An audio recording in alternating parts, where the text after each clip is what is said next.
Oke, jadi di video kali ini kita akan membahas tentang tips dan trik memilih peralatan melukis landscape untuk pemula pakai cat akrilik. Nah, kalau teman-teman penasaran gimana videonya, kita masuk dulu ke intronya.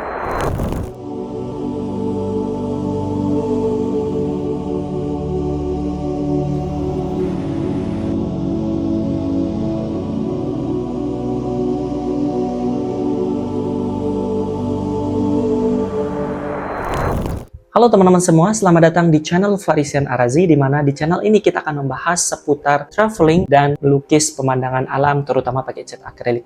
Nah, kalau kalian baru di channel ini dan suka topik-topik yang saya sebutkan tadi, jangan lupa like, comment, subscribe, dan nyalakan lonceng notifikasi biar kalian nggak ketinggalan konten-konten terbaru dari channel ini ya. Nah, buat kalian yang pemula pasti pernah ngerasain di mana kita bingung ketika memilih peralatan melukis landscape. Nah, ini pun saya udah alamin gitu, terutama di journey atau di perjalanan saya dalam berkesenian, terutama seni lukis naturalis ini.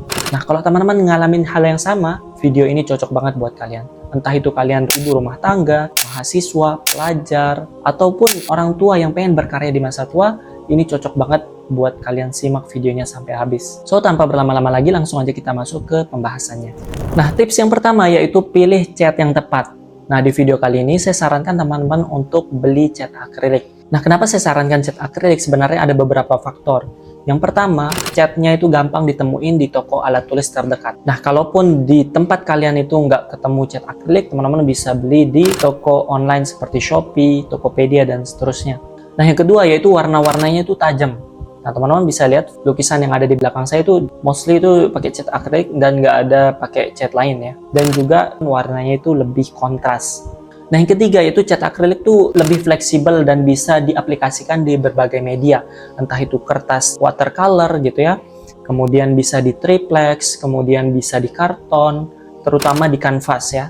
Nah, yang keempat yaitu cocok untuk pemula dan profesional. Kenapa saya bilang kayak gini? Karena saya sudah pakai berbagai medium ya, entah itu oil pastel, watercolor, gouache, dan seterusnya. Cat minyak juga sudah gitu. Dan yang paling mengena di saya itu cat akrilik. Karena dia itu fleksibel, kemudian seperti faktor-faktor yang saya katakan tadi. Dan itu cocok banget buat kalian yang pengen cepat selesai lukisannya dalam waktu yang singkat. Nah, beberapa saran yang saya sarankan buat teman-teman pemula untuk beli cat akrilik. Yang pertama yaitu teman-teman beli aja yang satu set. Biar teman-teman nggak ribet untuk beli satu persatu. Karena yang satu set itu sudah didesain isinya yaitu warna-warna essential atau yang penting-penting seperti untuk melukis landscape. Ada earth tone, kemudian ada warna hijau, kemudian ada warna biru untuk langit dan seterusnya. Itu memang sudah didesain seperti itu. Harganya pun terjangkau dan teman-teman bisa milih sesuai selera kalian. Kemudian yang kedua yaitu teman-teman bisa milih beberapa warna esensial dengan tube yang gede ya. Contohnya seperti hitam dan putih. Karena warna hitam dan putih itu paling sering banget dipakai.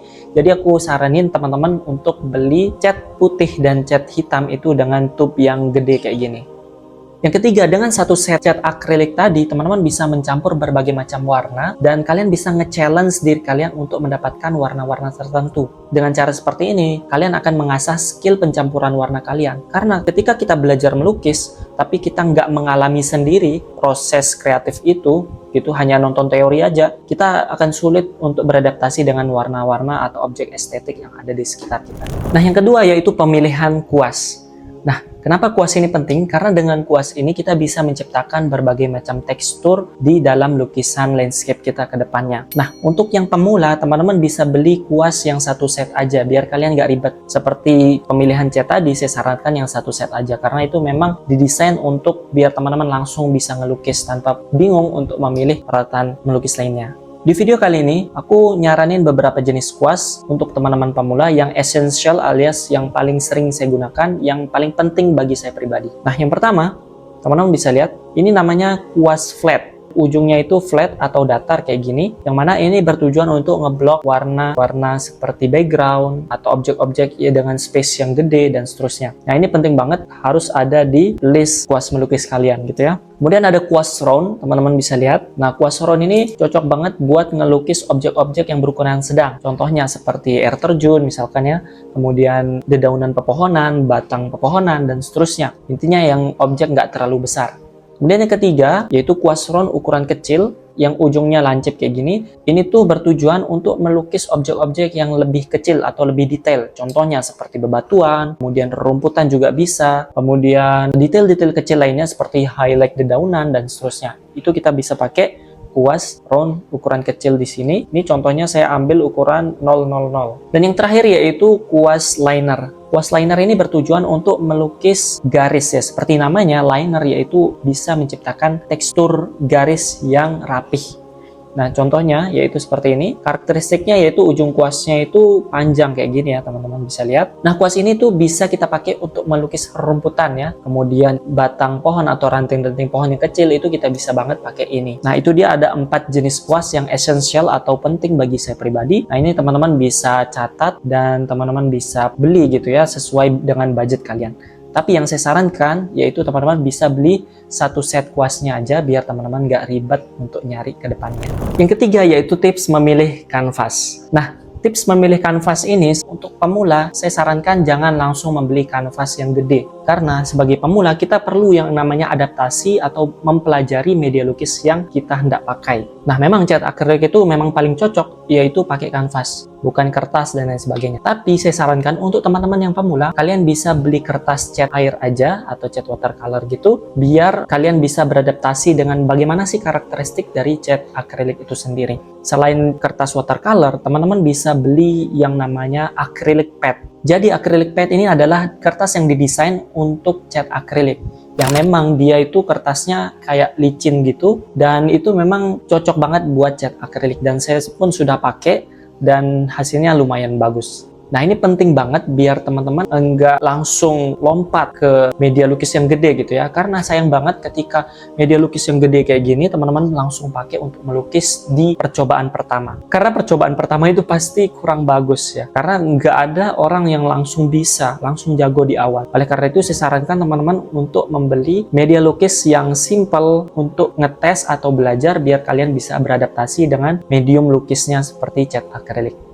Dan saya sarankan ketika teman-teman sudah pede dengan jenis media lukis tertentu, misalkan setelah teman-teman sudah beradaptasi pakai media kertas cat watercolor misalkan, kalian bisa masuk ke kanvas langsung. Misalkan beli kanvas dari yang kecil dulu, baru kita beli kanvas yang lebih gede, dan lebih gede lagi. Setelah teman-teman lebih percaya diri lagi, teman-teman bisa melukis di kanvas yang lebih gede seperti di belakang saya ini, untuk teman-teman bisa pajang di rumah kalian sehingga rumah kalian terlihat lebih elegan ke depannya.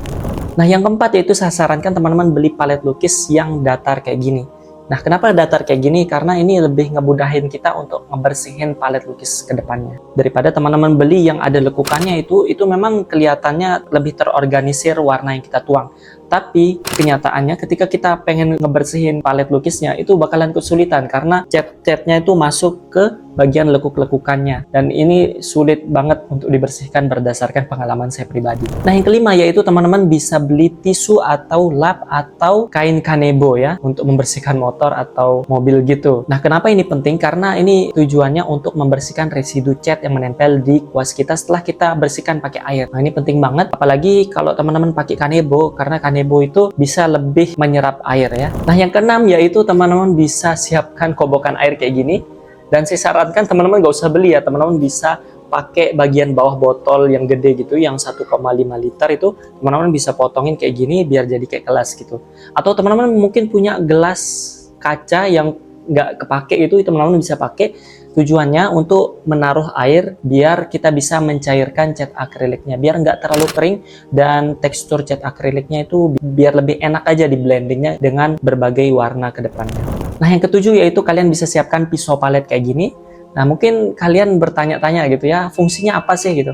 Nah, sebenarnya pisau palet ini opsional, nggak wajib di dalam melukis. Karena pisau palet ini biasanya fungsinya yang pertama yaitu untuk mencampur-campur warna yang ada di palet lukis kita, dan kita bisa pakai pisau palet ini untuk nguasin di kanvas kita, misalkan untuk membuat efek impasto alias warna cat yang tebal di kanvas kita. Nah, yang kedua yaitu fungsinya untuk mengambil cat yang ada di tube kayak gini. Nah, ini kan nggak bisa dipencet kayak gitu tuh. Nah, kita bisa ambil pakai pisau palet ini, dan saya pun pakai untuk ambil cat yang kayak gini gitu. Dan saya beli cat yang gede kayak gini biar nggak beli cat putih lagi, karena saya beli yang langsung nyetok aja kayak gini biar lebih hemat.